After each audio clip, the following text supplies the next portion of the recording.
Beginning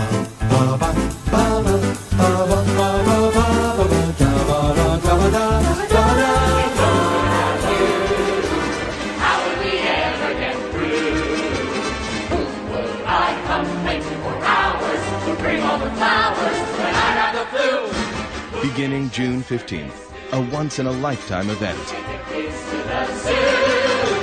Who is so cute, and who is so deep, and who would keep her occupied when I want to sleep? How would we ever get through? What would we do without you? A magnificent cast. A magical evening. Toast to that invincible bunch. The dinosaurs surviving the crunch. Let's hear it for the ladies who lunch. This is Stephen Sondheim's Company with the New York Philharmonic Orchestra. Neil Patrick Harris, Stephen Colbert, John Cryer, Craig Bierko, Christina Hendricks, Patti LuPone, Martha Plimpton, all starring in Company. Hello, I'm Thomas Carruthers.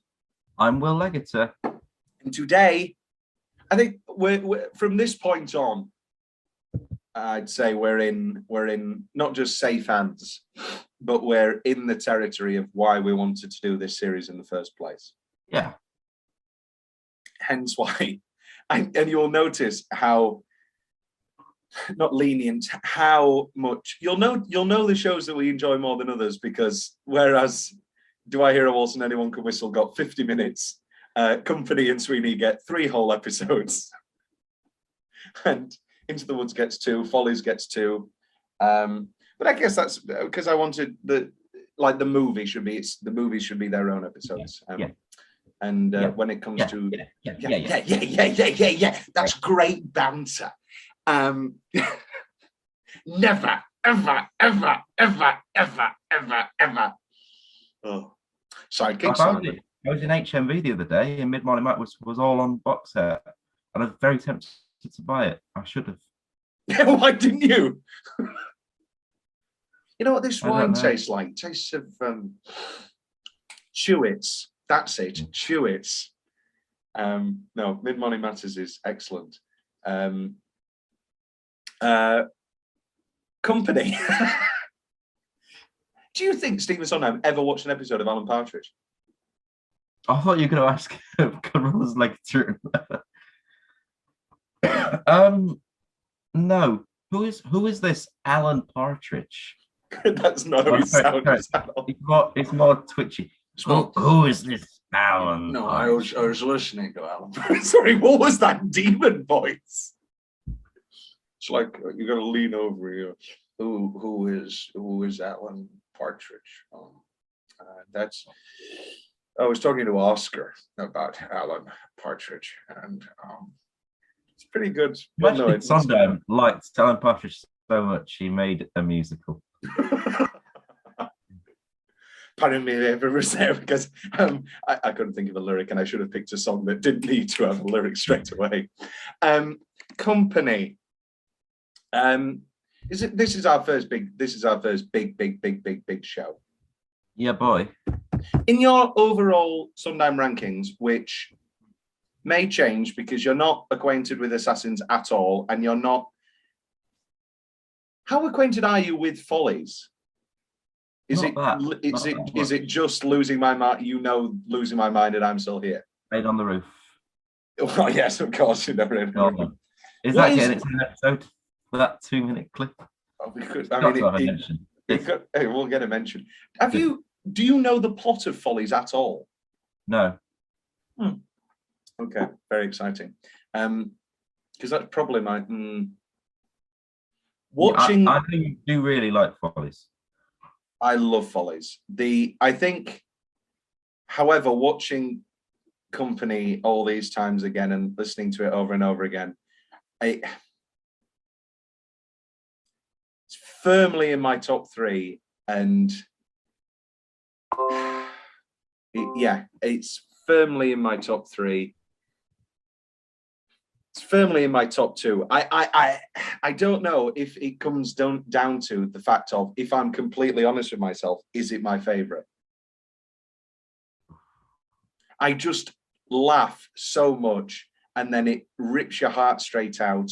I don't think there's a dud song. There are some I enjoy more than others, obviously, but I was just amazed. It's just a pitch perfect show, which is weird to say because it's had so many revisions over the years. And my opinion sort of has always been, it works a lot better if you just keep it as a period piece and stop trying to modernize it. But that obviously goes against the absolute critical adoration of these more recent revivals, which we're going to be touching on more in our next episode. We're dedicating a whole episode to the history of company through the years, specifically looking at the 1996 Sam Mendes Don My Warehouse production, the 2006 Broadway revival, and obviously the 2018 and currently running 2022 West End and Broadway Gender Bent production. And then we're going to spend a whole episode on Company original cast album, one of my favorite 50 minutes just of all time. Have you seen any of that yet, Will? No. Oh, Will. I think it's the finest document we now he's dead, we have ever gotten on, maybe not the creative process. There's just no vanity. It's one of those things where they clearly thought, it's like when actors, when everybody used to do audio commentaries in like when DVDs first started in the mid-90s, and people would just say whatever the hell they thought. Schwarzenegger obviously famously would just say, oh yes, this is the scene where, and he would just say what the scene is happening, which is very enjoyable. But it sort of has that air about it. It sort of has an air of, this is going to be lost to time. Somebody's knocking on my door. I bet it's a Stephen King book. It wasn't a Stephen King book. It was somebody's clothes or something. Not yours then? No, I'm a doorman at this house. Why do you have other people's clothes delivered to your house? Well, no, I live with people. Okay. It's Anne Hathaway's Oscars skirt that I bought for $1 million. Company. Will, what was your first exposure to Company? Oh, must have been when I met you. You're like, oh, yeah. Is there a show? Right, let's not get too sad straight away. But is there a show that better emulates? I know I don't want to say this because every fucking miserable guy is like, oh my God, I'm Robert, I love Company. But is there a character or a show or anything that is more me? Shrek. Very good, Will. Very good. The only character who's more like me is Joanne, and she's also in Company. So, so I'd say I'm a combination of Joanne and Robert. Would you agree, Will, or am I just being self-loathing? No, you're allowed to be, because you'll never play him. So you're allowed to. Excuse me. No, I can see a future where I play Robert. I can unfortunately never play Joanne. Unfortunately. Yeah, I could see you play Robert.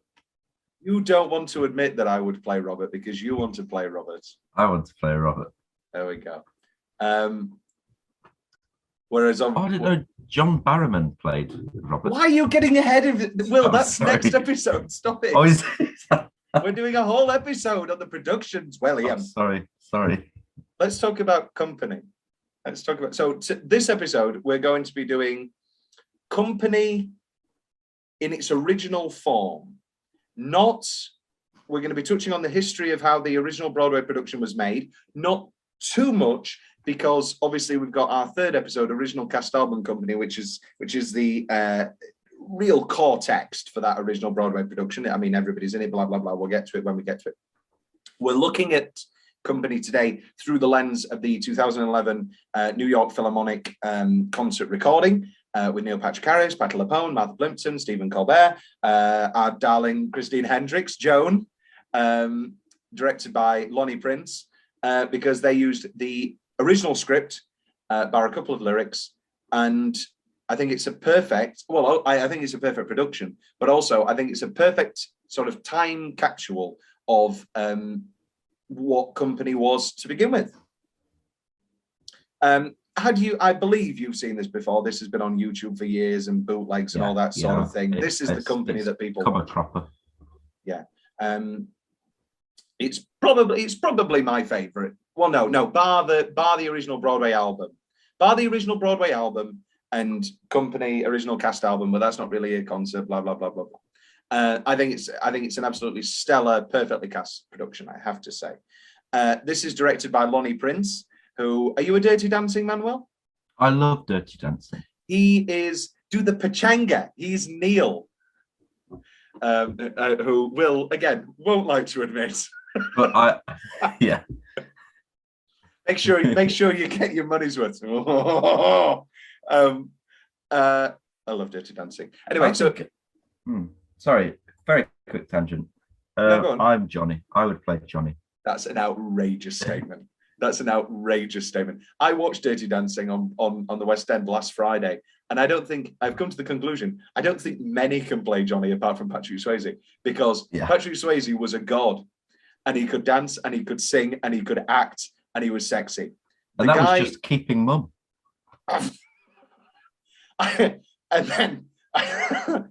But this guy was very sexy. Everybody wooed when he took his top off and when he showed his ass. He showed his actual bottom. He showed his actual bottom. He was getting out of bed and he was like, and he put his jeans on. And he could dance, obviously. He was an incredible dancer. But he didn't sing She's Like the Wind. Oh. I know. And also, he was absolutely one of the worst acting performances I've ever seen in my life. He said everything like this. Literally every single line. I was sat next to Jay, previous guest, Olivia, his better half, and Leanne and Eve, future guest, blah blah blah. We just laughed every single line he said. He said every single line like this. It was like I've always wondered what Forrest Gump would be like in the role of Johnny Castle. That's what it was like. So I've come to the conclusion that only Patrick Swayze can play. But enough about Dirty Dancing. Enough about Lonnie Prince. Yeah, so Lonnie Prince played Neil. He was also I can't remember what the name of the role is, but the friend in the original Merrily We Roll Along production. And now he's a critically acclaimed director. He also directed the Sunset Boulevard production I went to see with Glenn Close. Very, very storied director. I believe he directed the Emma Thompson concerts of Sweeney Todd, which we're going to watch. We're not doing a concert. This isn't a concert at all, which we'll get to. Great fun. Sweeney Todd. The lowest Welsh bass you ever did see. Yes, so we're going to get to that.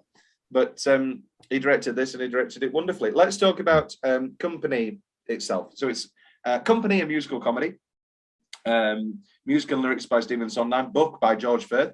The book, the idea came about because George Firth, who you know Will from Butch Cassidy and the Sundance Kid, he's the guy in the train who's like, you cannot come in here. This is, this is property of the HL. Great actor, great writer. And he wrote 11 one-act plays where for Kim Stanley, the actress, who was stellar in the original film of Streetcar Named Desire. And Kim Stanley was going to play the lead role in every single one. And it was going to be like, oh, wow, she can do all these things and quick costume changes and all that sort of thing. Went to Sondheim, went to Harold Prince, and they were talking, and they said, no, this would be the great basis of a musical. The problem was, of course, there's no story. What's the story? There doesn't have to be a story. It's this journey. And the concept musical, although had been touched on before in many ways, in Cabaret, in Allegro, that sort of thing, many people cite Company as the birth, or at least the first major success of the concept musical. Are you a fan of concept musicals normally, Will, or do you like a big narrative? What contemporary concept musicals have we got at the minute? Well, people say that Cabaret is a concept musical, but I often think it's a bit more of a book musical. Cabaret is a book musical, which then the MC sings in. And same sort of thing with Chicago. People say that Chicago is a concept musical with like, oh, we're doing But all that, the that vaudeville does have a plot, though. It has. This is the problem. All of these shows have plots. People say Yeah. that concept musicals don't have plots. Company has a plot. It is just less so a plot, more the arc of a It's character. just all in his head. It's all in his head. Yeah, and all that sort of thing. And so I think often concept musical is a bit of a nothing statement. I think the closest to concept musicals we get now are stuff like song cycles. And I really don't like song cycles, I have to say. I like the songs in them often, but I find them terribly annoying because there needs to be some sort of something to grab onto. I know I'm very old-fashioned in this statement, but I've never seen a song cycle where I've gone, oh wow. Even with Sondheim song cycles and reviews, I'm like, oh no, I enjoy all of these songs. I just wish I was watching them in the context of their shows. Yeah. That's, you know, like Being Alive. I could listen to Being Alive forever. However, there is no more impactful version of Being Alive than after you've just sat through 2.5 hours of Company. That's why it's there. Anyway, so of those original 11 one-scene plays, only 1.5 remained: the karate scene and half and elements of the pot scene. Sondheim, you never want to make a statement, but Company did become controversial because it dealt with the increasing difficulty of making one-to-one relationships in an increasingly dehumanized society. Let's not, you know, I think it would be remiss to say that the reason that people keep modernizing Company is because more and more we are in a dehumanized society. It is harder and harder and less societably investable. People aren't that interested, you know, like marriage as a concept nowadays isn't really a major thing. We'll talk about the 2018 version. It is with you and I. Me and you, yes, me and you will be having glorious weddings. We came up in a dressing room the other day, and I said, "Yeah, I've always wanted to get married." And in the dressing room, the people said, "Get out! This is a ladies' dressing room. Why are you here?" That's a very good one. Thank you. No, but the guys, they were like, "What?" They just like were amazed that I was saying that I wanted to get married. What do you want to get married for? Let's not touch on the rest of the history. Let's talk about that later. Where do you want to start, Will, with Company? So today we're going to be talking about our top 5 lyrics and going number by number through the 2011 version and talking a bit more about the history of the original Broadway production. And then next episode, we were going to be announcing our top 5 songs that are going to enter the Sondheim canon. I've already penciled out my top 5 songs. Have you? No, not yet, because you told me not to. Oh, yes, that's true. But I just sort of penciled them out, just jotted them out. They will shift. After listening to the soundtrack, I have a good idea what they are. I'm interested. See, this is the thing. I don't know why I bring up the song canon early in the show, because it's always my favorite part. And I just get too excited. Yes, I have, I think, a pretty nice 5. I think there's 3 that we will both have and must be in the canon for history's sake and for quality's sake. And then my other 2 and your other 2 may be different. Who knows? Maybe we have the exact same 5. Who knows? We'll find out next episode. Let's go number by number then, and then we'll talk about history later. Or should we do history now?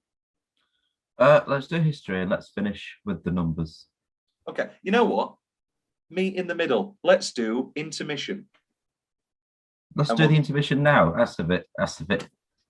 Intermission! Bit of the producer's fear there, betrayed. Let's talk about the history of the show as it was made in our intermission, because I have a lot of information sprinkled throughout anyway. So Act 1. So we begin with the surprise birthday scene, and it's all cold and static, And you know, all that. I love the way that Lonnie Price has staged Lonnie Prince. I keep calling him Lonnie Price. Lonnie Prince Harold. No, Lonnie Price Harold Prince. It's all right, tongue twister. Pardon me, is everybody there? Harold Prince, Lauren Price. So the surprise birthday scene, and I love how it's staged with this cold and static, you know, and all that fake humility. And, you know, how many times do you get to be 35? 11? Ha, ha, ha. And I think this is the best of the birthday scenes. I don't know if completely the birthday scene conceit and us seeing 4 different versions of it works. I'll get to that later. But what do you think of these like surreal birthday scenes, Will, and how they're spattered out and how they always change? I don't mind them. I think I'm glad that they're spread out as they are. Yeah. I mean, so we meet all these characters and they're all very funny. There's, let's talk about the book itself. I think it's a hilarious book. Oh, it's brilliant. And I mean, this is the original version of it, and there have been revisions since, sort of more so fleshing out, I feel, the 3 girlfriend characters. But when it comes to pound for pound comedy and that final Joanne scene, I don't know how anybody would want to touch them. These are just perfect scenes. The karate scene is flawless. The pot scene is perfect. The 2 balcony scenes, I like them. I think anyway, we'll get to them as we go. But this opening scene, I mean, let's just talk about Joanne. So this is a role written for Elaine Stritch and based off almost entirely off Elaine Stritch. The old George Firth references, he wanted, you know, he couldn't quite figure out the character of Joanne. He took Elaine Stritch out for the night.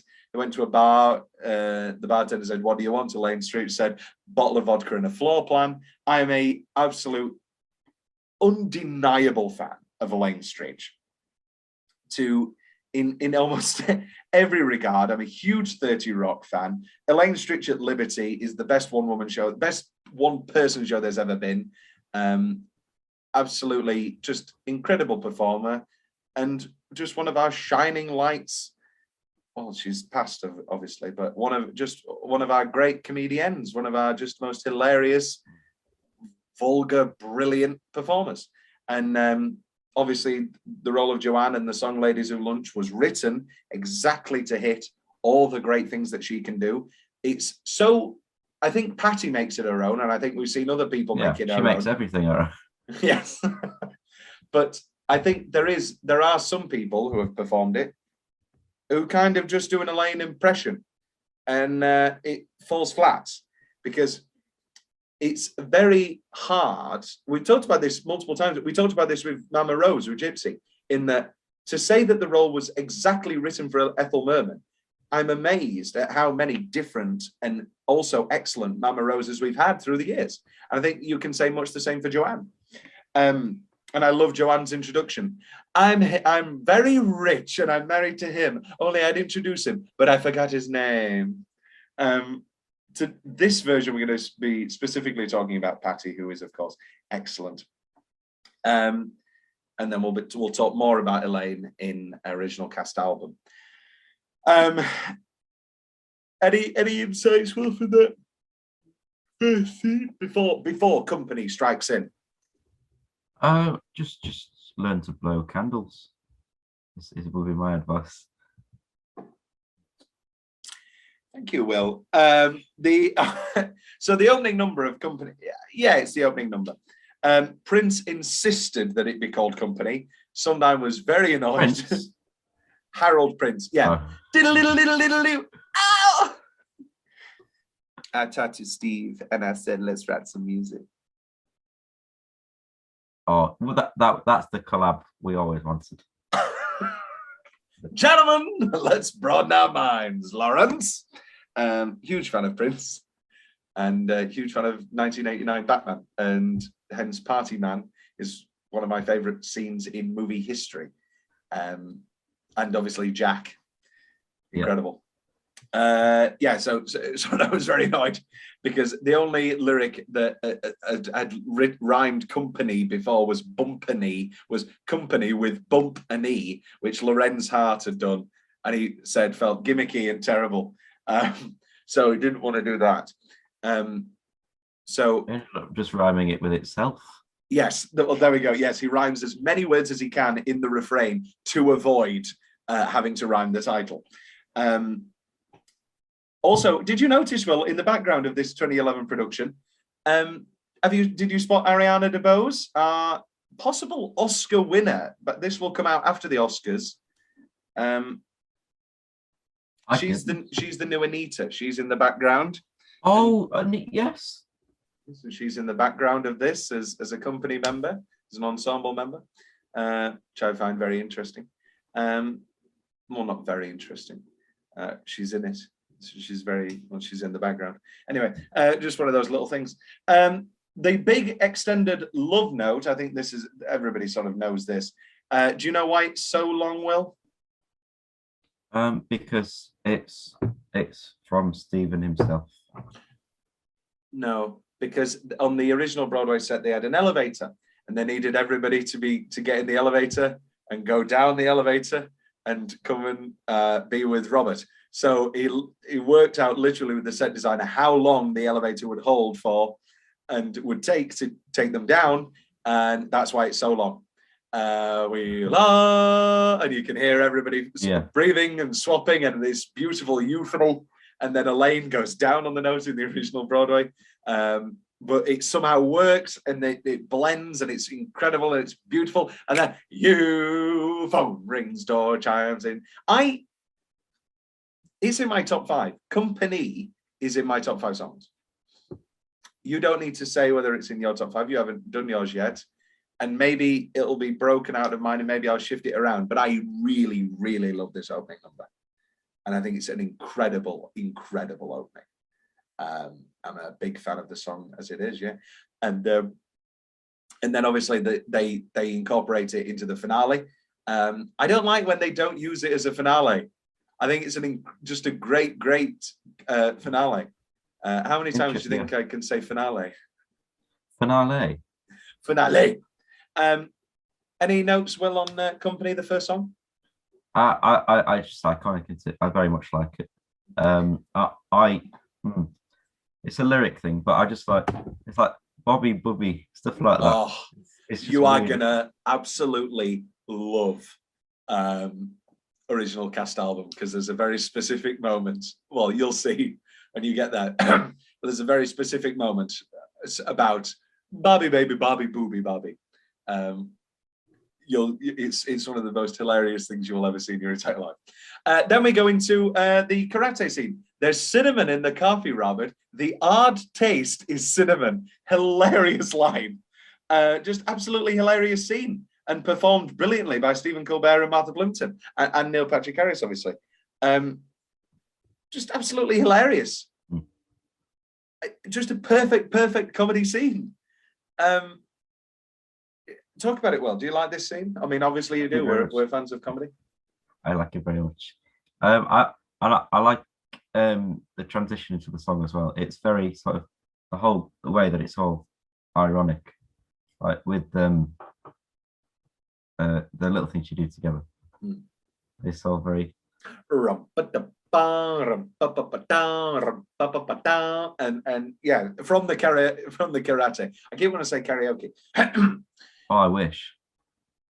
That's the thing that Company's missing, the karaoke scene. It could be a karaoke club in the final, and Ladies Who Lunch could be a drunken karaoke. Maybe when I direct Company in the West End, I move it to set it in a karaoke bar. That could work. The whole thing. I think it could work. I think it could work the way I've just said, where Ladies Who Lunch is a karaoke club. I don't think you could do the whole thing in a karaoke bar. But then she needs to be commenting on the people watching her dance.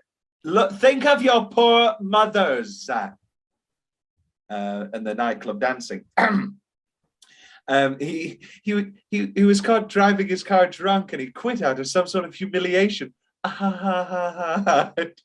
Just a very, very, very funny scene. 1 year and a half. A year and a half. Do you have a specific favorite line, Will, from this scene? Oh, I didn't write down lines. Oh, fair enough. The last was a year ago. Oops. What's oops? Oops. Martha and Joe's wedding. Oh, sorry that I got so staggeringly drunk on one swallow of champagne. One swallow and it was gone. An elephant swallow. I enjoy that phrase. Do all the wives fancy Robert? I would say fancy. I don't know. I think they feel a bit sorry for him in a way. I think it's more of a that, oh, look at you, poor baby. Yeah. Well, yeah, I mean, that's it. Yeah. Well, I mean, they get a whole song called Poor Baby. I love when they start taunting each other. Sarah Lee Cake. And the whole karate setup is really fun and delightful. Uncle, your ass. It's not talk of God and the decade ahead. That, which leads us into the little things you do together. And you can see the fury in Patty's face, as her first line is over. People clap over her first line because they're clapping the end of the karate scene. It's the little things you do together, and she does the thing where she sings louder so that people can stop clapping. Do together that make perfect relationships. she's just one of a kind. Have you come around to Patty? Because we have had conversations before where you're down on Patty, and I don't enjoy it really? At all. Oh no, I love Patty. I've always loved Patty. Good. Because I cannot abide anybody who doesn't love her. What's your favorite final line? Is it withering away together, children you destroy together, or getting a divorce together? What is your Sondheim talks about sprinkling out the good lines, as he says, because Liszt songs can get monotonous. But do you have a favorite of those three hilarious punchlines? Getting a divorce together, because I'll break one of my lyrics now. Okay. No. So I like it's things like using force together, shouting to your horse together, getting a divorce together. And also, I love the way that Patty delivers every single one. It's sort of, Elaine does it on the original Broadway, but Patty takes it a little bit further of, withering away together. Withering. I find, what's a better withering Sondheim lyric, Will? No, we know that one, and we're not going to do it. I do enjoy withering away together, though. Withering away together. I will do it now. Withering away together is nothing compared to while our withers wither. But is that too sweaty, as Sondheim keeps saying in his sweaty? Lyrics? That's how he keeps describing bad lyricism in the books. He's like, well, he doesn't say it reeks of sweat, but it's like, the sweat of a bad lyric. That's what he keeps saying it. I love Patty's reaction to sharing little drinks together. Oh, kinks together, wink. She's just hamming it up, and it's outrageous. I've done it 3 or 4 times. So Sondheim wrote this song on the Queen Mary, on his first transatlantic cruise to go meet Harold Prince, who was shooting a film in Bavaria.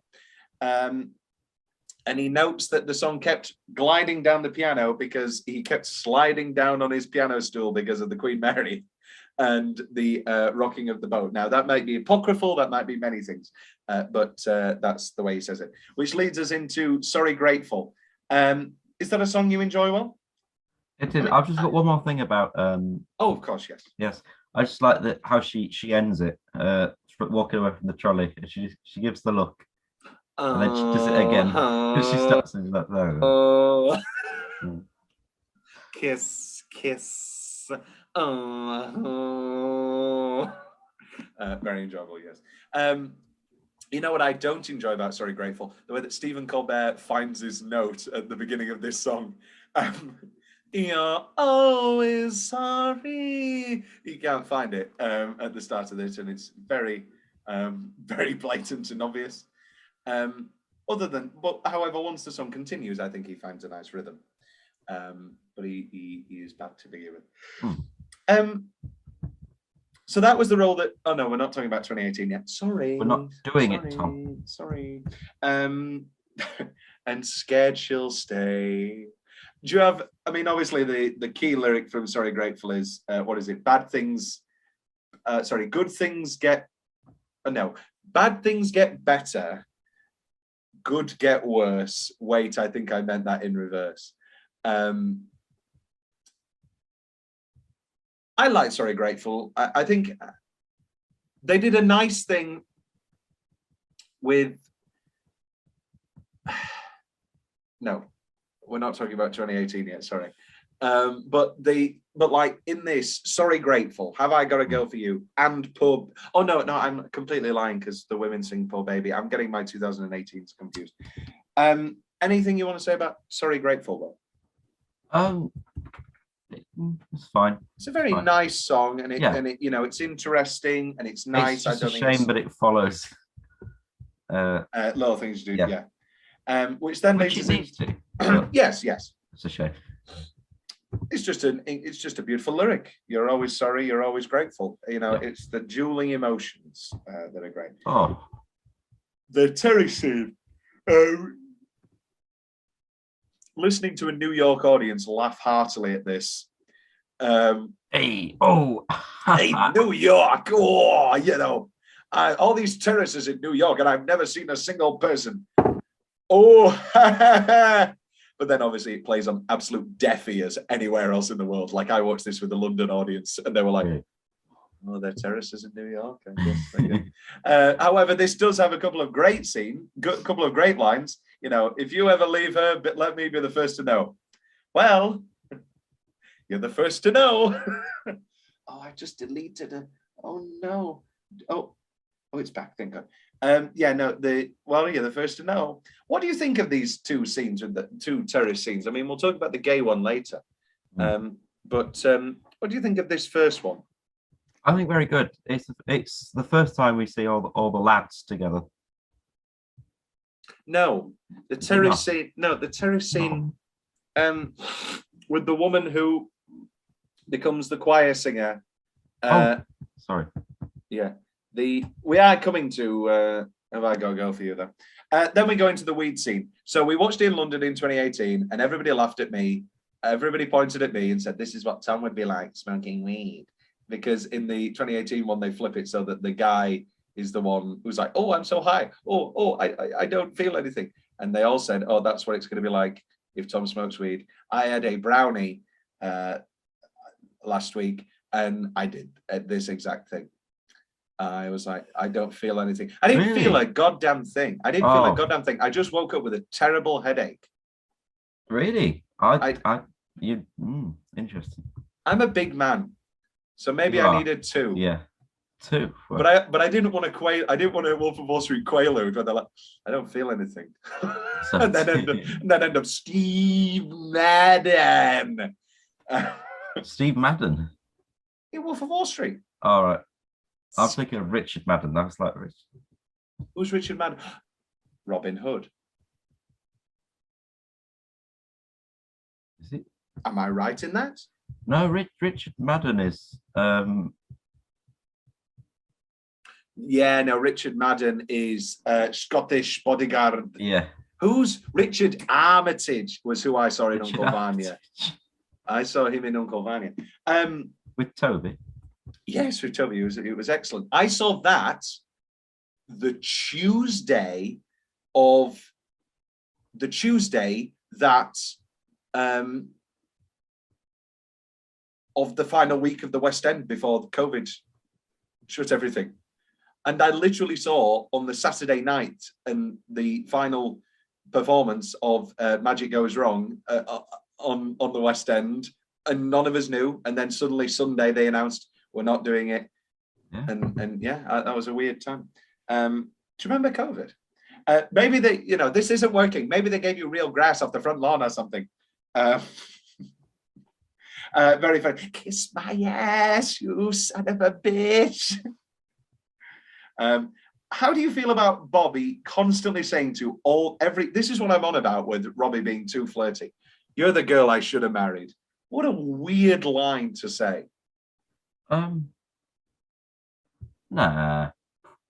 Oh, so you want me to say to your girlfriend in the middle of a party, you know, I should have chosen you. I should be in a relationship with you. You think that's a thing that normal people say? It doesn't say it like that. It's like, oh, you're the girl I should be with. Yeah, because it's a compliment, isn't it? Yeah, it's a compliment. Okay, then fine. What would you say compliments? So it's that sort of compliment. What would you be like if I suddenly said about your girlfriend, oh, what a great girl. Oh, yeah, she looks great. That's not something that you would be comfortable with. Well, this is not how. Not in that. People, yeah, you'd probably say, Tom, why are you saying it in a Bronx accent? And I just love this exchange. Yeah, sometimes I'd like to be single. That's not even funny. It has nothing to do with you. I'm your wife. I love this scene and I love how it turns. And then, oh no, it's after. We'll talk about it now, but You Could Drive a Person Crazy comes in the middle of this. But I love after that, the extension of this scene. And, I don't think so. No, I don't think we should have another and all that sort of thing. No, I know her. She wouldn't want one. She wouldn't want one. All that sort of thing.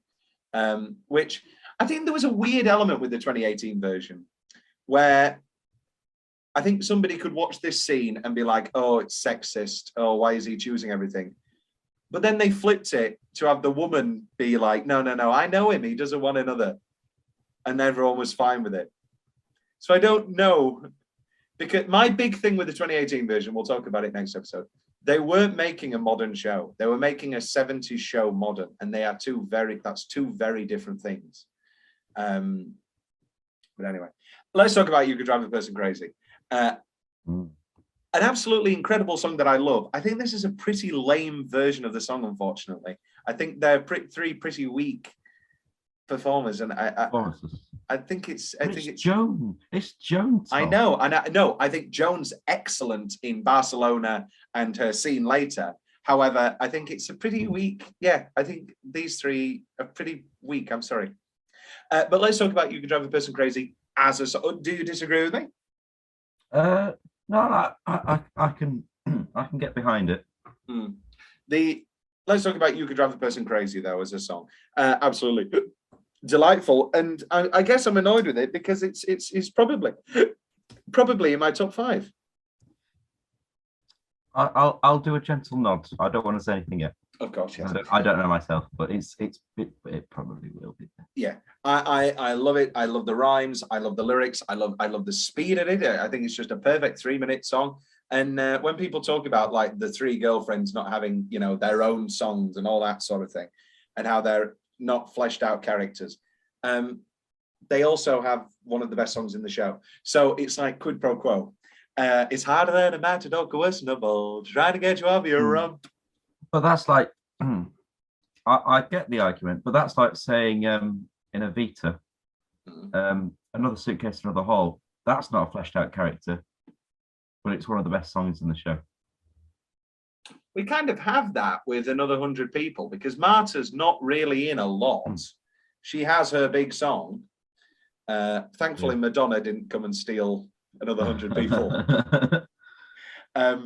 It'd be funny if Madonna stole like other songs as well.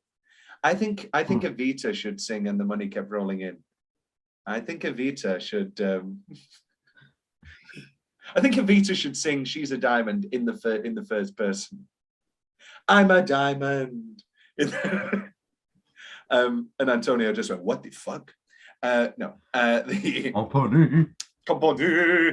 We'll talk about it next episode. Barbie is my hobby and I'm giving it up. Lovely. So this has one of the lyric changes.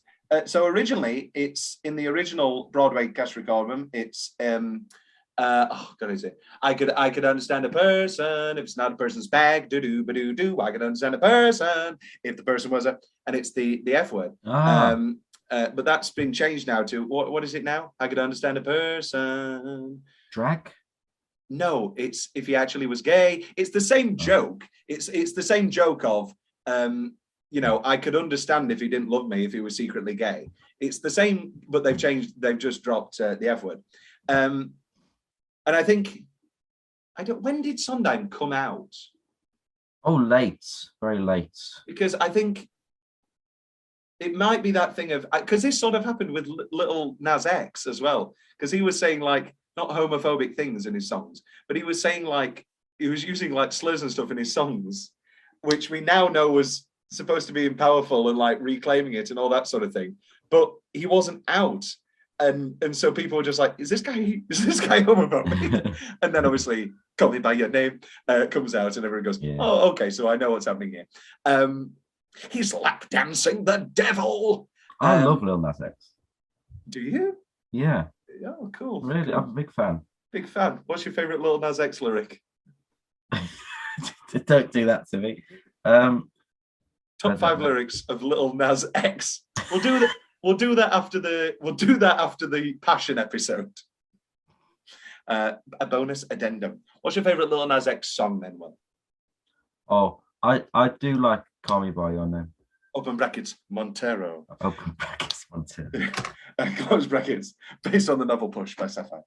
I've not seen the film. Don't. Oh, Bad. really? Really? Oh, wait, no, Call Me By Your Name. Yeah. No, Call Me By Your Name's good. What film are you on? Precious. That's why I said based on the novel Push by Sapphire. Let's talk about Have I Got a Girl for You?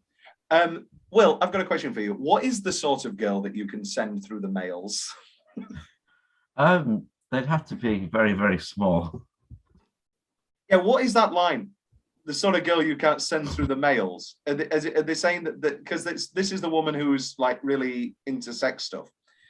So like, are they saying that the sex is going to be so dirty that he can't send details through the mails?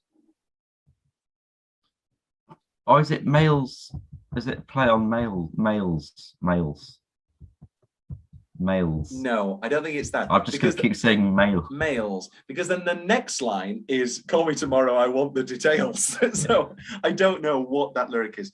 Then I love so we have the sort of waltz. What do you like? You like indescribable bliss. Then what do you want to get married for? Marriage may be where it's been, but it's not where it's at. Very enjoyable. I like Have I Got a Girl for You. Is this his most poppy score?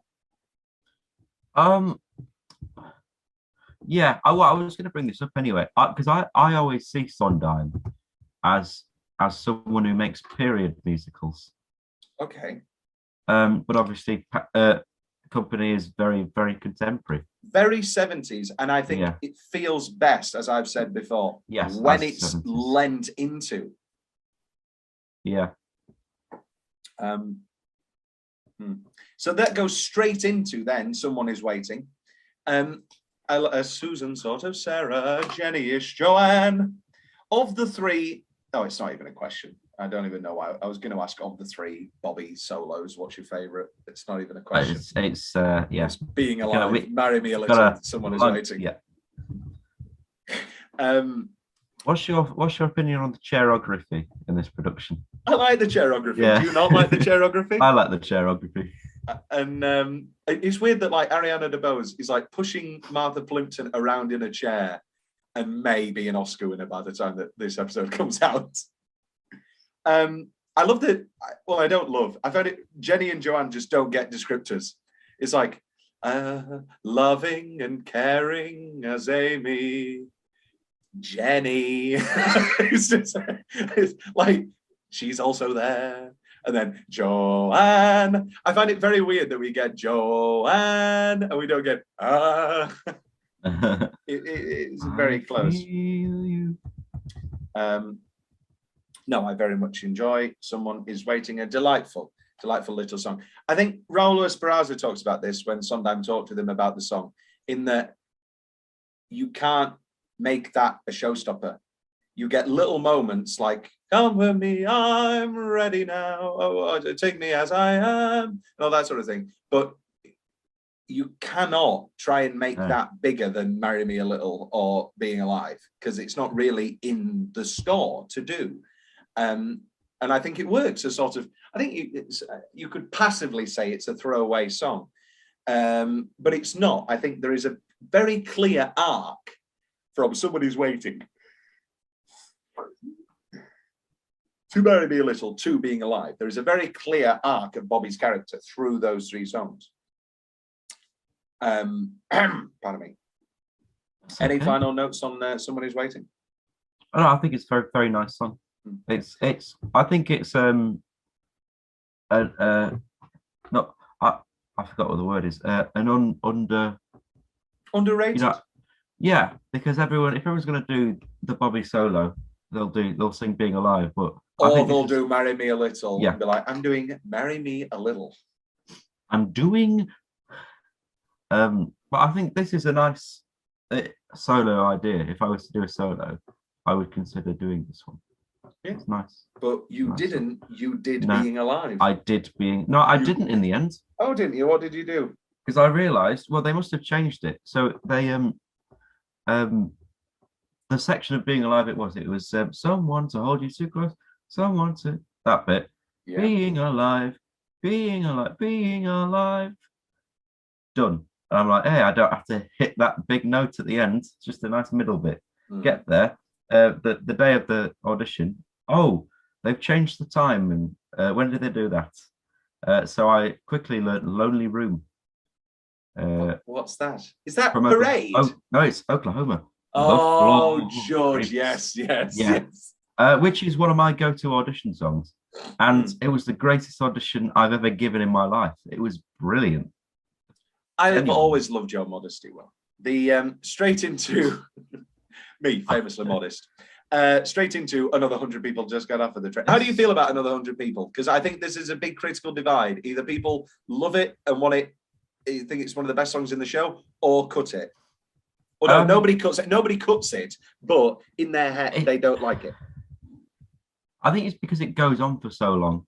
This is the thing. The original Broadway cast album, Another 100 People as a song with no breaks, I fucking love. But in the show, I think it is so awkwardly, like there's just no momentum to it. No. Like it just ends and there's no underscoring. We just have a bench scene and then a bench scene. And then she has to jump in and they'll find each other in the powder peaks. And you go, what the hell? Whereas Pamela Myers, the song, original cast album, just a 3-minute song, I think it's just a great pop song. Whereas, as you say, I don't. It's exactly the same setup. I'm glad as we have Little the Things. same opinion on that. Yeah, I think both this and Little Things have a problem that there's no underscoring. Like Little Things does a refrain, karate scene. I have no idea why underneath the next karate scene they don't have a little. It is so harsh and janky. That if I was directing company, that's the first thing I'd do. I would, if the score and the right would allow me, would keep a vamp underneath. I think it's harder with Another 100 People because these are such stark scenes. Yeah. So I think you've got a problem there, but if you're going to do something, do that, please. What is this middle girl, the one that got away bullshit? Like, I just don't care. Maybe it's just this woman's performance. It's just like, oh my God. It's like, oh, great. She's the one that got away. Oh, she's going to get married. Oh, fucking hell. Great. I just never enjoyed. I like Marta and I like, I keep wanting to say Joan, April. I love April because Barcelona and the cocoon scene is hilarious. And when done well, it's wonderful. I just don't like this middle woman at all. Maybe it's because she doesn't have a song or something. Maybe it's because she just gets this scene and it's one of the weaker scenes in George Firth's text. But yeah, I can do without her. It was cut multiple times in Boston, but Sondheim was like, no, put it back. Anything I left to say on Another 100 People? Have you flirted this in your top 5, Will, or no? No. No, me neither. let's cut the bullshit. This next song is an undeniable top 5, just without a shadow of a doubt. Yeah, of course it is. Oh, thank you.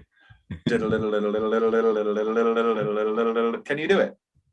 I've never actually attempted. I'm sure you can. Sips water.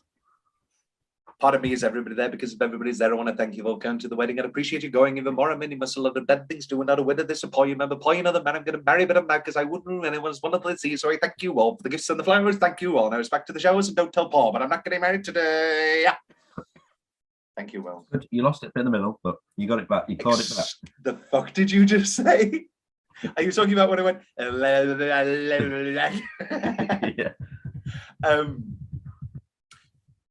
Do you want me? I'm confused. Do you want me to do the whole song, or are you going to talk about the song? No, thank you. You talk about the song, Will. Thank you. Well, I'll do one of my lyrics then, because I like. Yes. I'm just going to say it. I'm not going to patter. Listen, everybody, look, I don't know what we're waiting for. This sounds. I cannot. This is terrible. Terrifying ritual. Some of the promises. Real. 1 minute. 1, 2, 3, 4. Listen, everybody. I'm afraid you didn't hear me. Do you want to see a crazy lady fought about in front of you? Isn't on the pole, maybe ruining his life? You're losing our identities. I telephone my analysts about it, but it's somebody. I didn't breathe. What was the one that you wanted? Listen, everybody. I'm on the Fidelity Forever one. Okay. The prehistoric history. How does it start? Sorry. Listen, everybody. Look, I don't know what I meant. Okay. 1, 2, 3. Listen, everybody. I'm afraid you didn't hear me. Do you want to see a crazy lady fought about in front of you? Isn't only Paul, maybe ruining? Not it at all. What did you say? Listen, everybody. Look, I don't know what you're waiting for. A wedding. What's a wedding? It's a prehistoric ritual. Suddenly you realize. Oh my god. Where everybody promises fidelity forever, maybe it's horrifying. Oh my god. Where everybody promises fidelity forever, which is maybe this horrifying word of the head. Then it's followed by a where it's a son of a no. Ah. I think we found our opening to the episode. Harder, cold open. Just me screaming. I'm just screaming. You'll get that reference next week. Very exciting. Okay, I'll stop being a vain bastard. I can't wait for Sondheim fans to start commenting on this comment. Why? Really good episode, but why did you spend 5 minutes trying to sing Getting Hurt Today? I'm trying to emphasize how hard it is. Julie Andrews, when she performs it, does all 3 parts. She literally goes, today is for Amy. Amy, I give you the rest of my life. Sorry, no, she begins, bless this day, pinnacle of life, into today is for Amy.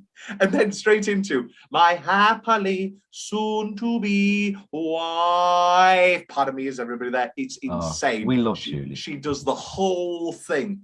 Patty does do the choir girl and part of me is everybody there, but Julie does all 3. And what's really weird is that there's a guy stood there who introduces her and does a little bit of the scene, and then she just doesn't let him sing. And she just sings in his mouth. It's great stuff. The version that will be on our Sondheim Song Canon will be the Madeleine Kahn version, which is a touch slower. But Madeleine Kahn is one of our greatest comedians. I adore Madeleine Kahn. You a Madeleine Kahn fan, Will? Young Frankenstein, Clue, Blazing Saddles, tired of playing the game. Let's talk about Glee, Will. What is your favorite performance? This is a tangent we're going to do now. I hope somebody's made this list. Sondheim performances. I thought you were going to ask me my favorite Glee song of all time, which has got to be the Backstreet Boys Singing in the Rain mashup. Oh my God. Sondheim talks to Frank Rich about Glee. Oh, what has he said? What did he say? I wasn't really into... Oh, no. Where's talk about Glee? It's terrific. Oh. Glee is a mix of contemporary songs and show tunes in the service of joy. Just when you think you're going to get any better. Did you know that, because he's an Oscar voter, did you know that he voted for South Park Bigger, Longer and Cut for Best Picture? Did he? I just love him. Absolutely, just adore the man. What were we talking about? Oh, getting married today. I can't find a list. Somebody needs to make a list. What do you think of the Glee version of Getting Married Today? Very strange. I mean, yeah. It's all very shoehorned in. Do you think shoehorned? Oh, do you think Stephen Sondheim watched all of Glee? Yeah. He was just like, oh. He was like talking with his partner. Why do they go to Manhattan? I don't like the Manhattan series. Why are they pretending they're so poor? That's great retail. That flat would be so They have rented a rehearsal space. Why is she painting a mural? I know. I love Glee. It's on the dresser. What's your favorite Glee proposal? I don't know. Actually, proposal is in weddings. Yes. I don't think remind me. I think Mr. Shoes. Is it the second one where Artie just dives into the pool? Oh, I don't know. Well, I'm not as versed in Glee as you are. I'm not saying I'm very well versed in Glee. I've only seen it once. That's fine. Well, you can admit it. It's on the dresser, right next to my suicide note. Here's a lyric that I never understood as a kid. Why watch me die like Eliza on the ice? So I had no idea about like my Uncle Tom's Cabin, and I had no idea about the character of Eliza dying on the ice. So I always thought it was why watch me die like Liza on the ice. And I thought that Liza Minnelli, this is real. I thought that Liza Minnelli had an ice show, and it was famously terrible. And I thought it was just like a really specific 70s lyric. That is completely true. When did you discover? When I Googled it. What, this time round? No, God. No, when I was, but like even I knew it was Eliza because it's in King and I. Oh yes. This is another famous Tom not understanding lyrics, like watch Michelle Pfeiffer, show them your monkey, instead of show them a fighter, show them your funky and beat it. And I thought it makes sense. He had a monkey, and you know it was the 80s. Michelle Pfeiffer was big. That's a true story. Any other notes, Will, on Getting Married Today? Just an incredible Patter song. I think it's a song that everybody aims to perform. Is it Sondheim's best Patter song? I can think of 3. What are your 3 that you've thought of? This, The Contest, and is Your Fault? Your Fault's a Patter song. I'd say it's when we're talking. I think it's got to be Getting Married Today. Yeah. I think it's the funniest. I think it's the most accomplished. I think Your Fault, if we're going to talk about critiques, I think, as it comes to a close, Your Fault gets very, very intentionally messy and becomes quite shrill. By the time that you get to... it needs to go... It's last midnight. That's why I just said intentionally messy. Okay. That's why I said intentionally wrong. I'm not ready for Into the Woods stan Will Leggetter, am I? Oh, I'm ready. But what was I going to say? I don't know. Getting Married Today, which leads us into another absolutely hilarious, perfect scene, the wedding scene afterwards. Just absolutely hilarious. I didn't put the orange juice. I forgot to turn off the fridge, and the orange juice is warm. And just from that point onwards, just absolutely hilarious. I would laugh, Robert, if it wasn't so tragic. Is a wedding breakfast a thing, Will? Yeah. But not with the groom seeing the wife, surely. Yeah.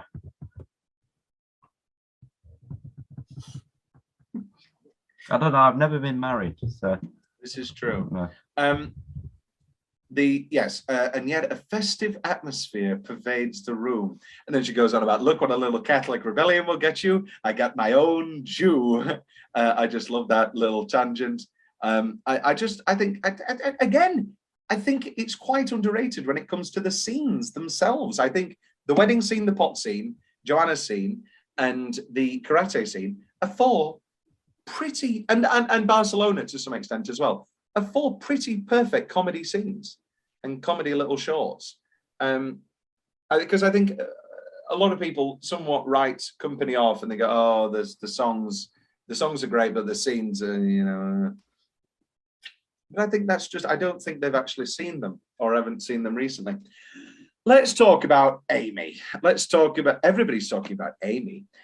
Why does he propose to Amy? What is this bullshit plot line to end an act? Who would end an act like this? I don't know. It gives it. I don't know. Comes out of nowhere. It's rough. rough. It completely feels ham-fisted to end an act. I've never liked it really. I know that Bobby is a desperate person. You know, it's a great song to end an act on. Yeah, we'll get there in a moment. Oh, no, I love "Marry Me a Little." Some world, isn't it? I'm afraid to get married, and you're afraid not to. Like, that's a great line, but I feel like they wrote that line and then were like, oh wait, no, he needs to propose randomly to somebody. So originally "Marry Me a Little" was supposed to be his proposal, but it got cut. So then in the 90s, Scott Ellis, when they produced The Roundabout with John Barrowman, he put "Marry Me a Little" in as an Act One closer. And so not as a literal proposal to Amy, but a proposal to anybody. And so there's still a place to go, which works tremendously well and is a great song and ends the act very fun. And that's the fun. Yeah, really good. It ends the act very fun. Stop it. I'm ready, wait for me. Oh no, that's someone who's waiting. I'm ready. Cuts black. So, let's talk about, we'll talk about it here. Original Act 2 ending was that Amy comes back and he marries Amy. Don't like that. Yeah, no, bad, just bad. So Barry Manilow had a hit with "Marry Me a Little." Let's talk about Neil Patrick Harris in Sondheim. He's quite a storied Sondheim performer. He was Anthony in Sweeney Todd, which we will watch actually. Yeah. He was also Lee Harvey Oswald / narrator in Assassins, which we will watch.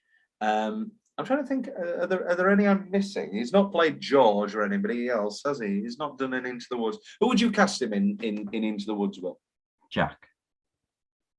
But he's a 40-year-old man. So's Jack. He's not a baker. He could be Rapunzel's prince. That's great. Thank you very much. I felt very good. You enjoyed that casting. I mean, I'd already chosen that in my head, but I'm glad that you agreed, because that's the obvious one. I mean, what else is he going to play? He's not playing Jack. Wolves are very upset. Stop jumping the gun on Into the Woods, Will. Great. We're in the world of Company. Let's talk about the original Broadway in our intermission. Let's talk about the original Broadway cast recording. The original Broadway. So basically, Anthony Perkins was first announced in the role of Robert. Him and Sondheim were very good friends, very close friends. Some have discussed possibly very business partners, as they used to say in the 60s. But they obviously wrote together The Last of Sheila, a film I watched for the first time the other week, a murder mystery, which we could have done an episode on, but I wanted a nice tight 20. Anyway, Last of Sheila's good. It's just a straight murder mystery, not a musical, just a straight murder mystery script that they wrote, and it's pretty great, I have to say. But yes, they were very close friends. Wink, wink. And basically, Perkins said to them, I told them that I know I agreed to do their show, and I will do it. But what I really wish was that I was not. Oh, sorry. Yeah, basically he said, I will do the show because I agreed. But I want you to know that I'm not going to be wanting to act. Sorry, that the whole time I'm acting, I wish I would be directing another show somewhere else. And they reacted with class and understanding and let me go. Because at this time he was directing stuff, and then he went on instead to direct a play off Broadway called Steam Bath, which I've never heard of. George based Bobby off Warren Beatty, saying in typical fashion, he's the guy that all women want to fuck and all the men want to be. I mean, I can see that. Stephen Sondheim's opinion of Bobby is that I know how he should be played. He's just a big kid who doesn't want to grow up. Like Jack. Yes. We talked about this in the 6 by Sondheim episode. This was the Variety review. Who cares what happens to Bobby Bubby is only one of the problems affecting Harold Prince's unconventional form musical. The songs are for the most part undistinguished. It's evident that the author, George Firth, hates femmes and makes them all out to be conniving, cunning, cantankerous, and cute. As it stands now, it's for ladies' matinees, homos, and misogynists. Ah. Not a very positive review, No. it has to be said. So basically, a few weeks after the show was opened and was a hit, the press release came out. Dean Jones was to be replaced by Larry Kurtz because Dean Jones has hepatitis. It's not what was happening at all. Dean Jones was going through a divorce, and he hated that the show was anti-marriage. He was anti-marriage at that time. He was really struggling. And so he left the show. They released the hepatitis thing. He also said that he'd gone soft on the coast. He couldn't really do a year run on Broadway anymore. It was out of his range. And that so Larry Kurt was brought in, who we know from original Broadway Tony. And we saw that wonderful clip of him singing Something's Coming in 6 by Sondheim. And basically, it became more of a comedy. Larry Kurt played it for more of the comedy, whereas Dean Jones had a lot more of the pathos and drama. One of my favorite Arrested Development jokes of all time. I still can't believe you haven't watched Arrested Development. You would love it. But Lucille is trying to figure out if somebody's gay or not. And she says, who did Larry Kurt replace in Company? And he says, I don't know. I know who he thought he was replacing, and it was Dean Jones, but he didn't come close. And I just love that joke. Yeah, so Larry Kurt, very accomplished performer, but I think from the original Broadway cast recording and original cast album that we will see, Dean Jones was an incredible, incredible performer. And brilliant in the role by all accounts. Sondheim, I had no idea Company would be so unsettling to public and critics alike, but then I've been similarly naive about almost every musical I've been connected with. Anything you want to say there, Will? I know the history thing's not sort of your Not really. No. Let's talk about Act 2. Side by side into What Would We Do Without You? One of my absolute favorites. I would walk to school and my school walk would be 10 minutes and I would just put on that song. Absolutely adore it. We'll talk about that next episode. If you put it in your canon, it's one song. I'm not splitting it. It's one big song. Okay. No, I'll take that. Yeah. I love the way that it's staged in this version, grabbing the cane. Very, very West, yeah.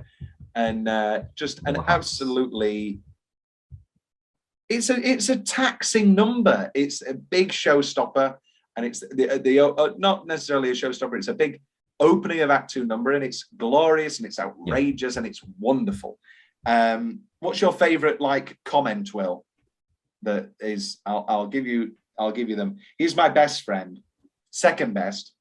We've got an older each year, and he seems to stay exactly the same age. Do you know what reminds me when I look at Bobby? The Seagram's building. Ha! Sometimes I catch him looking and looking. I just look right back. A person like Bob doesn't have the good things, but he doesn't have the bad things, but he doesn't have the good things. Let me get him a drink. He's the only guy I know who should drink more. What's your favorite, Will? Sometimes I catch him looking. Looking and looking. Yeah. And I just look right back. I think in this production, you really, and specifically in this song, you really get to see Neil Patrick Harris, the magician.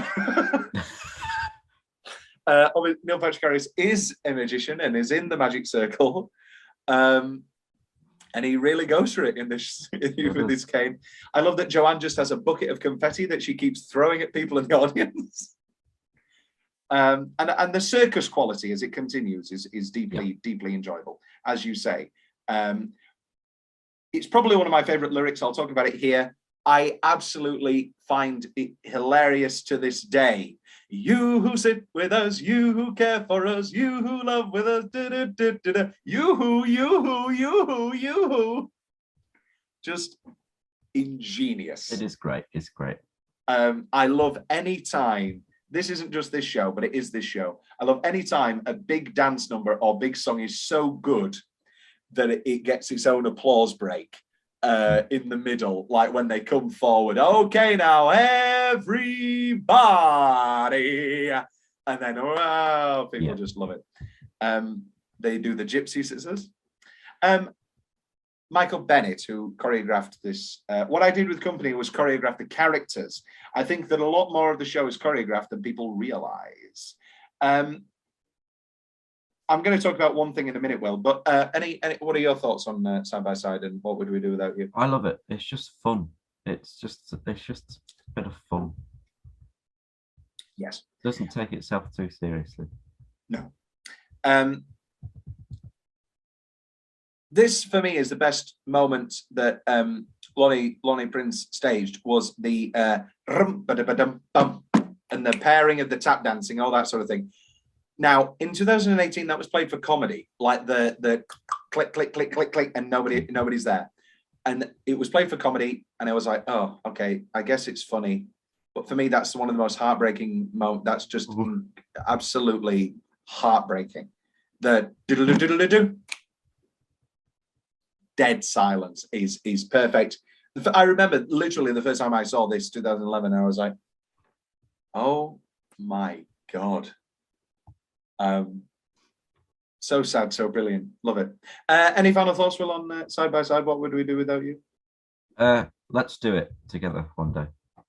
Yes. What, just us? Just us. Yeah. Air hostess scene. hey. Let's talk about Joan. Let's talk about the incredible Christina Hendricks.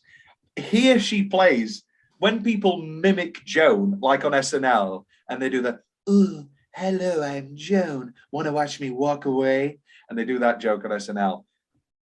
Here she's doing what people think Joan is. Joan of Mad Men, of course. Christina Hendricks. I love when she does, it's also spacious and simple, and she ends up doing the flight safety signals. She's definitely the best of the girlfriends, undeniably. Yeah. She's the funniest, she's the best of them all. Let's talk about Barcelona. Oh my God, we're way off Barcelona. No, we're way off Barcelona. We got two songs first. What do you think of this April scene? What is it funny? Is it touching? I thought it was very funny, actually. Personally. Yeah. I did too. Which leads us into a funnier song, one of the funniest songs in the show, I think, Poor Baby. I just love the juxtaposition of it. Staring at the walls and playing solitaire. You know, he's all alone, and obviously he's in bed with this incredibly attractive woman. Just the barrage, and then the barrage of insults. She's vulgar, tacky, dumb, tall. And this is one of my favorite lyrics. Joanne, tall. She's tall enough to be your mother, Goliath. Yeah. Outrageous and brilliant. I too have that. Oh, she's tall enough to be your mother. I had it all the way from staring at the walls, all the way down. No, I very discriminating. Very discriminating. I think the final Kaparov, Goliath, because it's one of the, and again, it's a beautiful choral piece as well.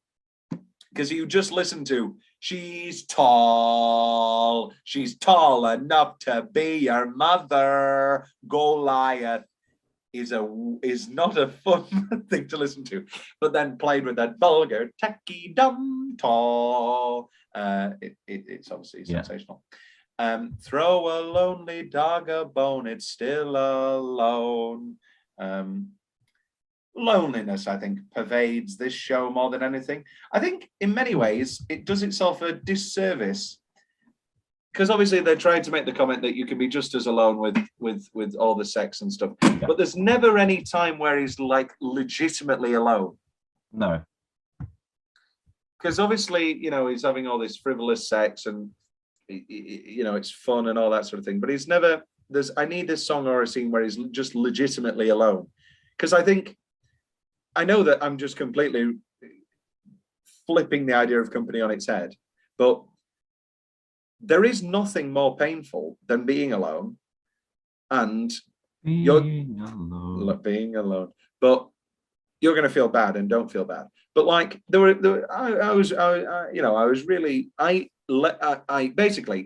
left work early one night because they let me go early because it wasn't busy, and it was a Friday night. And I was like, oh, what am I going to do? And I called all my friends, and you were with your girl, and my other friend was with her boyfriend, and all these other things, and everybody was busy. And it was a terrible, terrible night. And I think you need a scene here. Yeah, feel bad. But like, you need a scene where he's like, okay, where it's the reverse, where he wants company. But everybody's busy because they're all doing couples things. I think that would be an interesting scene and an interesting song that I think the show misses out on. I'll drink to that. Wait till we get there. We'll go a lonely dog, a bone is still a bone, where the only tenderness he's ever known. Poor baby. Let's talk about TikTok, the sex ballet. Oh. Not Tick Tick Boom. Oh, or the social media app. Yes. What do you think of the sex ballet? I enjoy it very much. Yeah, I thought it was great. It's very well staged. And this is another one that's usually cut, or in 2018 they make it like a movement piece and all that sort of thing. I thought it was great. Yeah, it's really funny. You know, all that hair, I can't even find her head. I mean, it is playing on the classic, you know, I love you. I love you. Thank you. You know, it's playing that sort of thing. If only I could remember her name. But I think it's, yeah, really well staged here. It's this sort of staging where people go, I think people realize, and they're like, oh, this could be one of the best songs in the show. Best numbers in the show anyway, for that matter. Which leads us into Barcelona. Very funny song. Has the exact same ending as 500 Days of Summer. June, April. Would you forget a name that much? No. To the extent that, like, this is the thing, because it should be Joan. It should be Joan, June, because you'd forget it. You'd get that wrong, but you'd never. I think Sondheim is clearly just being witty and being very funny, because he's like, I'm going to say another month. But July, maybe. Is July a name? Have you ever met a July? I've never met an April. Oh. I've never met a May. October. I don't think I've ever met a month person. But me neither. I've met a Julie. Julie. We're gonna talk about the second terrorist scene. It sounds like I'm saying terrorist. Weird second act when the terrorist attack occurs. No, this is the second terrorist scene where I think the first half, they're trying to make some insightful 70s commentary, and I don't think it really works and isn't funny. Like, oh no, we're more married now that we're divorced and all that sort of thing. And they're trying to be like, oh, look how kooky we are and all that sort of thing. But I don't think it really works. But then when it becomes about being gay, and I think it's a really well staged and directed scene where it's like, oh, you know, it starts off a bit funny because of the awkwardness of it. But as it goes on, it becomes very clear that this is a closeted man, or at least bisexual or whatever. Yeah. And I think the biggest error in the staging of this is that they needed to hold that somber moment after he leaves. Oh, you big kiddie, you, or whatever he says. Hold that moment with Peter, for just a moment longer. Because the lights just go straight away. It's just like, well. Whereas if that held for like 10 more seconds and he goes, yeah, I'm kidding. That's what we need. That's what you need. And I think that's a really good scene. Yeah, no. Poor Peter. And also, this is where now it's like sad scene. Yeah. Because as fun as Ladies build up to being alive.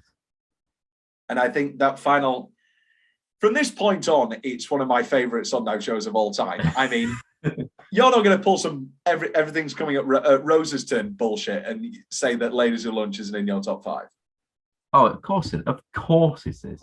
Thank God. We're going to take a small pause whilst I wee, because I need an empty bladder to talk about this big song.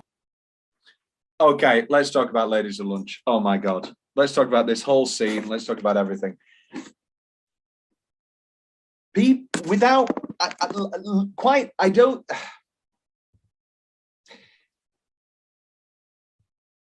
It's my song. I have performed it for you multiple times, no doubt, I'm sure. I'm sure. It has been asked of me to perform. I have performed it. I have done it so many times. I want you to start, because I literally don't know where to start here. Really? Yeah. It's brilliant because it's funny. It makes you laugh. It starts off brilliant, and it just gets, and then we start to see that change, especially when I'm talking about Patty now, because I think she does it the best, I would say. Okay. I'm gonna say that now, and I struggle to talk about it as well. It's just very good. Well, you struggle to talk about anything, Will. But yeah, you've been to nightclubs with me. Oh no, you haven't really. We've not been to a terror. No, yeah. This is me in a nightclub as well. That's another reason people have cited this. Like literally, look at them all dancing. I wouldn't call I have said this before. I wouldn't call bumping and grinding dancing. It's just, it's not what you'd call self-conscious. It's not what you call. Think of your poor mothers. I think it's beautiful. I think it's sad. I think it's incredibly moving. I think it's hilarious. I think it's painful. I think it's a cry for help.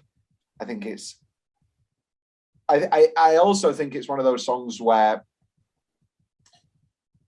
you can't fail with it, really. If you have anybody of a moderate quality,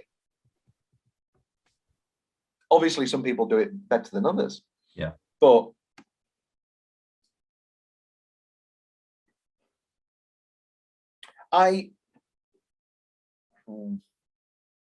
no, we'll have that. You want to put it in your favorite song? It's there. I want to put it. We'll see. I think I know what next episode's debate will be, because I think we're definitely in agreement that those three songs could very easily top Rose's Turn currently. Oh, I would agree. Yeah, and then the other two can sort of slip in between. But for me, almost undoubtedly, Getting Married Today, Being Alive, and Ladies Who Lunch will top Rose's Turn. Getting Married Today firmly at 3. Yeah. And then I think the debate starts, doesn't it? Yeah. I think that but we'll get to that next episode. So exciting. So exciting. Sondheim. Privately, I had hoped that the number would be such a showstopper in Elaine's hands that quite literally that the audience would actually get up on the rise repetitions and give her a standing ovation. It was a showstopper, all right, but not that big. I kept having this Hollywood fantasy where black-tied men and bejeweled women stood up for anything. much as they do nowadays, where standing ovations are a foregone conclusion. I completely agree, Yeah. Stephen. It annoys me so much. Especially in America. Oh, they just stand up straight away. Yeah. But I've seen it in the West End now. I'm seeing it all the time in the West End. People just stand up straight away. No, I'll stand up when someone who did very well comes and bows. Then I'll stand up, and I'll stay up and do a little bop to the finale. Well, yes, it depends. It depends. I love a mega mix. Yeah. The mega mix for Dirty Dancing was so weak. I was so annoyed. Was it? I was so annoyed. I like it when there's such a long mega mix that you start to see everyone who's done a standing ovation. You're like, oh, who's gonna go? Who's gonna go first? And they're like, oh, I'm sitting down. I do love the people who slowly sit down during a mega mix or leave. Whereas a mega mix, People leave during the mega mix. Some people do, yeah. Those bastards. I saw some people leaving. I stay to clap the band. Thank you, Will. And here's to the girls who just watch. Aren't they the best? I think there's something deeply honest about somebody. Hey, I mean, we've seen it with Euphoria recently. I've seen Euphoria, blah, blah, blah. But like when Cassie is talking about Lexi and she's like, oh, what? Yes, let's applaud Lexi. You know, like, why are we applauding this woman who didn't do anything in her life and just wrote about other people? And I think it's the same thing with Joanne here, where she hates the people who just sit back and just comment. I mean, she's also talking about herself, obviously. And she's also just sitting back and commenting. Exactly. But I think she, you know, it's just such a rich, incredible song. And then we get, I would like a cigarette. Oh my God. I would like a cigarette, Larry. So when I watched Company 2018 with Patti LuPone live twice. Yeah. Who did she play in the Jenna Bend? Does she still sing this? Yeah. Oh. Yeah. She plays the husband. Does she? But then he gets to see it. No, she played Joanne. No changes. There was no changes to Joanne. Oh, was there? But that's the thing, like, if you're going to fully gender bend it, okay, make Joanne a catty older gay man and go full hog. To lunch, that would work. If you're gonna do a full gender bend, don't just gender bend the best parts and the worst parts and whatever. You know, actually do it whole hog or whatever. Anyway, there was a version of Company that Sondheim actually stopped in its early steps, which was going to be all gay. Was You Could Drive a Person Crazy? 3 guys. Was 3 guys, yeah. We'll talk about that. We'll talk about it next episode. So when I went to see it, the poster was real cigarettes are used in this production. And I was like, really? And then literally, Patti finished Ladies Who Lunch, lit a cigarette and smoked it whilst everybody still applauded her. And it was the most powerful moment I have ever seen. How it was more festive. Now every place is not unlike an operating room or something. Very bizarre, very Edward Albee-esque. Meant to. What's that? Story of your life. Meant to. You want a split of what? Just absolutely outrageous. It's the exact same dynamic as George and Martha. And then especially when his monologue, you know, you should, she doesn't act like this when you're not around, Robert. I hope you get to meet Joanne sometime. Oh, that's a great line. Beautiful. And also, we kind of get the other sides of Joanne through other people, which I think is interesting.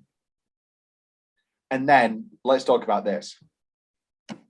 When are we going to make it? What do you think of all this? What do you think of her saying, let's have sex tomorrow at 2? You're on mute, Will. How long have I been on mute? I like it a lot. When are we going to make it? I think it's an interesting turn. And then this is what I mean when like the final 20 minutes is some of the best stuff I've ever seen, because like the nightclub scene itself, Ladies Who Lunch, into Being Alive, and then just stop watching it after, don't watch the final scene. But anyway, we'll get to that in a moment. But the wonderful, I'll take care of you. Well, who am I going to take care of? And that is the breakthrough. That is like your therapy breakthrough, whatever. That is the single moment. And it's so powerful and so beautifully written. And then I think I just, I think open a door that's been shut a long time. And then once again, Bobby, and it's quicker than ever. Bobby, baby, Bobby, baby, stop.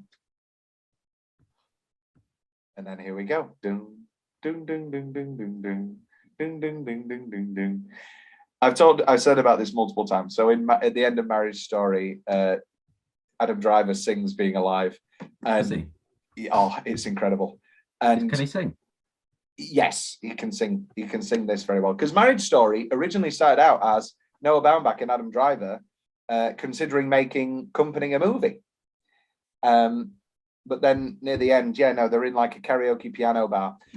I've told this before multiple times, but I watched Marriage Story in my semester abroad after being broken up with the biggest relationship of my life. And I went to watch Marriage Story because I was like, oh, new Noah Baumbach movie. Oh, it's about a divorce. Oh, I'll be okay.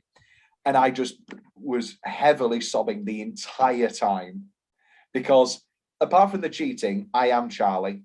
Even the bad things, I'm admitting it, like his narcissistic nature, that's me. All of his worst traits. Have you ever watched Marriage Story yet? So stop it. No, I'm just agreeing that you're a narcissist. And then the minute that they're in this piano bar and I hear dun, dun, dun, dun, dun, and I was like, Noah Baumbach is bullying me. And it just absolutely tore me apart. Absolutely sensational film. One of my favorites of that year. My second favorite of that year, in fact. Once Upon a Time was number 1, and The Irishman was number 3. Then Knives Out, then Jojo Rabbit, then Parasite, then The Lighthouse. Great year. Really great year. What's meant by mock me with praise? Is that like, oh, you're so funny? Yeah, it's like, I think it's just another way of saying don't be patronizing. It's just such a simple switch. It is literally just a change of, it's not a change of tense. What is it? A change of key. It's a key change. No. I mean, like from someone to hold you too close, someone to, and then just that simple change of somebody hold me too close. It's such a simple, effective, it's powerful, it rip becomes, your heart out. This is what I want. Actually, no, I need it right now. What is this lyric that gets you every time? Someone to help you cover, who'll always be there as frightened as you. That's it. I mean, alone is alone, not alive is just like the harshest, but most affecting. I love Being Alive. I don't think it can be underestimated, really. Because I'm a glutton for punishment. On my final holiday I had with my ex-girlfriend, where we knew that we were getting home to England and she was leaving, we watched the Follies NT Live, and then it recommended Company, and she was like, "Oh, I've never seen this," because she liked musicals. And I was like, "Okay." And she literally had to sit with me. We watched all of Company, and she had to hold me whilst I sobbed like a ridiculous amount listening to Being Alive, knowing that I was going to be alone again. Because I don't, like, for so many years, you knew Lonely Tom before the girl, and now you've known him after. It's the most terrifying thing in the world. Loneliness is the worst thing in the world. It's what keeps us. It's the biggest fear everybody has. And I say this all the time, and a good friend, had to sit me down for a therapy the other night, and he was like, no, I like my own company, and that sounds like you're projecting. I've just given away that it was David because I did it in an American accent. But I always say, I like my own company when it's a choice. Like choosing to be alone is a lot different from being alone.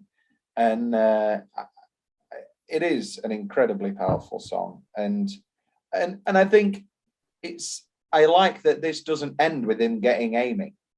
I think it's a truthful, hopeful note that, you know, he's still alone at the end, but he wants to be with somebody. And I think it's admitting he wants to be with somebody. Yeah. There are glimpses that he wants to be in a relationship all throughout, but he's finally admitting it. And I think it's because it's a big thing to admit that you want to spend your life with somebody. I think obviously not everybody feels the same way, but I think us two are very much in the same boat when it comes to this and being alive and company and all that sort of thing. I think it's an incredibly, incredibly powerful song. Originally, it was a song called Happily Ever After, but it was just fucking so bleak. No. It's ironically. It's like, yeah, so you're in a terrible marriage, happily ever after. It's like it was the bleakest song he's ever written. And he just ended the entire show on an absolute bum note. Sondheim, we wanted a show where the audiences would sit for 2 hours screaming with laughter and then go home and not be able to sleep. Thank you, Steve. You did it. In Boston, I wrote Being Alive. And although this is Sondheim, and although I love the song, I feel that the ending of the show was a cop-out. When Bobby realizes he shouldn't be alone at the end, it's too small a moment and you don't believe it. Harold Prince says, I disagree. I don't think the last 10 minutes are a cop-out. They're just not as skillfully done as the rest of the show. How do you feel, Will? Oh, I don't know. Do you feel it's a cop-out? Do you feel it's too big a change? No, because you see it coming. Yeah, you see it coming. I think it builds to it. Especially with, well, who am I going to take care of? That is such an organic, throwaway, honest line. No, I completely agree. I think it's built to. And I think I think Marry Me a Little helps now that that's in there as well. Whereas before it was obviously just someone who's waiting into being alive. I mean, yeah, sure, it will feel forced and a cop-out. Oh, pardon me. Let's talk about the final scene. Oh, pardon me, Jesus, sorry. The final scene. Is it any good? Is it needed at all? Why isn't it just cut to black? Cut to black. End of show. I'd happily leave it at Being Alive. Yeah. That's it. Curtains. Oh, is that it? Oh, wow. Okay. What the fuck is this? You know, bending of time and future concept. Goddamn Rashomon, 5 different versions of the same birthday party. I'm like, no, cut to black. Being alive. Do. Radabam. Yeah. That's it. Done. We've not talked about the talking in the middle of in between Being Alive. Again, beautifully powerful. I love that it's not all lines from the show. No, like there are some, like you see what you look for, Bobby, and all that sort of thing. But then obviously want something. Yeah. Oh, it's great. Oh my God, just leave me to die. Oh, Jesus. Which brings us to the end of company. Let's talk about top 5 lyrics. We've spattered a couple. Any that we've... Oh, pardon me. I specifically, someone told you too close, someone to hurt you too deep, someone to sit in your chair and ruin your sleep. Because I think that's a very honest thing as well. It's like, oh yeah, I've got that exact bit of Being Alive. Yeah, I think there's a thing of like, oh yeah, it's very nice sleeping with somebody, but there are nights where you're like, she is fucking moving so much. I just want to sleep. Like when you're like, oh, I'm too hot. I just. Oh yeah. Oh my I'm God. Boiling. Let me just sleep on my own. And especially if they don't have the same body temperature, and it's like, and I'm trying to like they're on me. And it's like, okay, so I'm going to take off half my cover and I can get like one leg out, but they're cold. It's like, oh my God. So she needs a blanket still. Great. Anyway, it's not talk of God and the decade ahead that allows you to get through the worst. It's I do and you don't and nobody said that. And who brought the subject up first? Like just a sort of funny lyric of, yeah, most of the time it's not the actual argument. It becomes about, why are we having this argument is the argument. I had the same Getting Married Today lyric, but by Monday I'll be floating in the Hudson with the other garbage. And here's to the girls in their prime. Aren't they too much?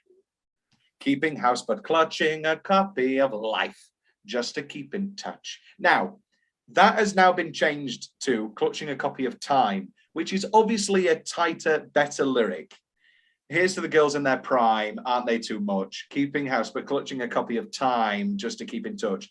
But for me, that defies the entire beauty of the lyric, because they're clutching a copy of Life, this magazine about, and also I think, people don't read Life magazine anymore, so it's a very 70s lyric, but like clutching a copy of Life to keep in touch with life, but you're clutching a magazine, you're clutching something artificial, but nobody reads Life anymore. Or are they clutching the concept of time? Clutching a copy of Time.